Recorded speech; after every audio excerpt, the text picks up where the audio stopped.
Welcome छ मेरो new ब्लगमा फेरि पनि तपाईहरुलाई। म चाहिँ आरामै छु, तपाईहरु पनि आरामै छ भन्ने मलाई आशा छ हैन। आज चाहिँ स्पेशली यहाँ आउने गेस्ट दिदीको छोरीको बर्थडे छ हैन, त्यसको लागि चाहिँ हामी तयारी गर्दै छौं।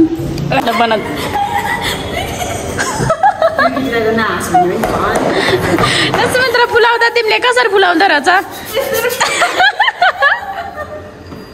हाम्रो बहिनीले चाहिँ डेन्जर फुलाउँछ है बेलुन पनि। विवास कति महिनाको हो? 9 महिना।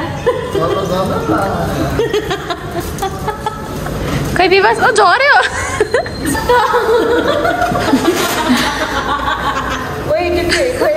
सुमिता तिमी कसरी हिँड्छ ल? प्र्याक्टिस गर्न न अहिले नै।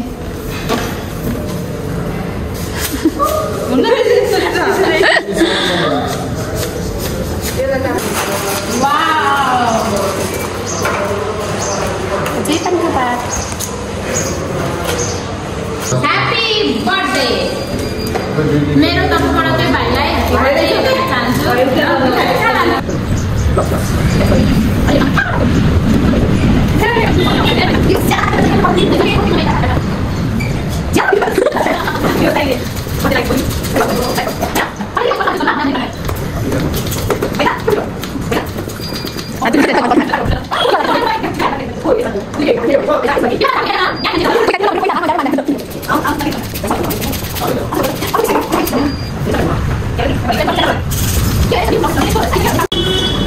यिनीहरूले मलाई बेलुन फुलाउन पठाएर मान्छे यहाँ पसिना भइसक्यो। यिनीहरूले यहाँ तयारी गर्दैछ है। आज मलाई चाहिँ यस्तो गर्मी भइसक्यो, यहाँ फुलाउँदा यत्रो फुलाएर भइसक्यो मैले चाहिँ।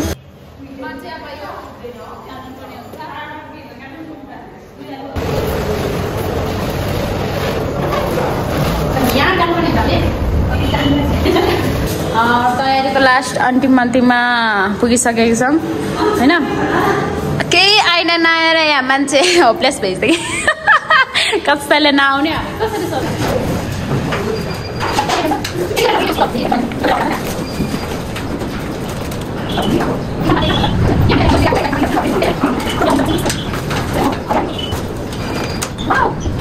बर्थडेको तयारी गरेर पनि सकिसक्यो। एकदम राम्रो लाग्यो। उहाँलाई चाहिँ कस्तो लाग्छ? उहाँलाई चाहिँ राम्रो लाग्छ जस्तो चाहिँ मलाई लागेन, किनभने हाम्रो फर्स्ट टाइम हो यस्तो बनाएको। अब यसो बनाउन आउँदैन थियो, आज ट्राई गरेँ। जे यतिको चाहिँ भयो। एकदमै अब एक्साइटेड छ। अर्काको बर्थडे भयो पनि हाम्रो बर्थडे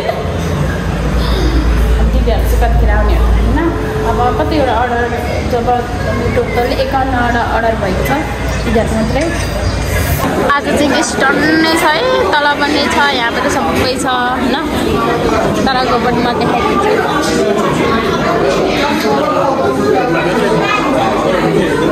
तल सबै छ। अब बर्थडे मनाउन खान भाइहरूले।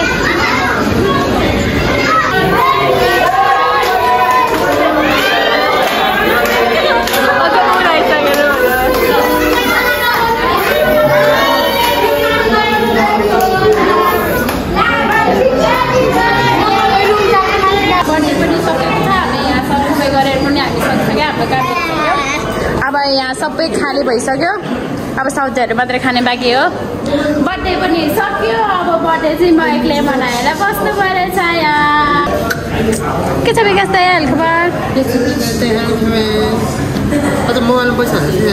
छ नि। तपाईँले कान्छी भन्दाखेरि मलाई कस्तो याद आउँछ।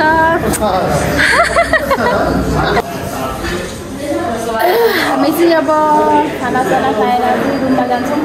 यतिखेरसम्म पनि हाम्रो खाना पाकेको छैन, किनभने आज बिहानदेखि बेलुकासम्म गेस्ट आएको आएन, सब आएको आएन। दिउँसो हामीले केही पनि खाएको छैन, खाजासाजा केही पनि खाएको छैन। यस्तो नन स्टप काम गरिरहेको छौँ। उहाँले कस्तो थाकेछ। आज पनि लास्ट मिनट लाग्छ होला क्या। सब्जीहरू खाना यहाँ बाँकी छ। खानासाना खाने बित्तिकै रुममा जान्छौँ। रुम धेरै टाढा त छैन, तर छुट्टी चाहिँ हुनुपर्ने हो। र आज मान्छे आएको कारणले ढिलो भयो आज चाहिँ।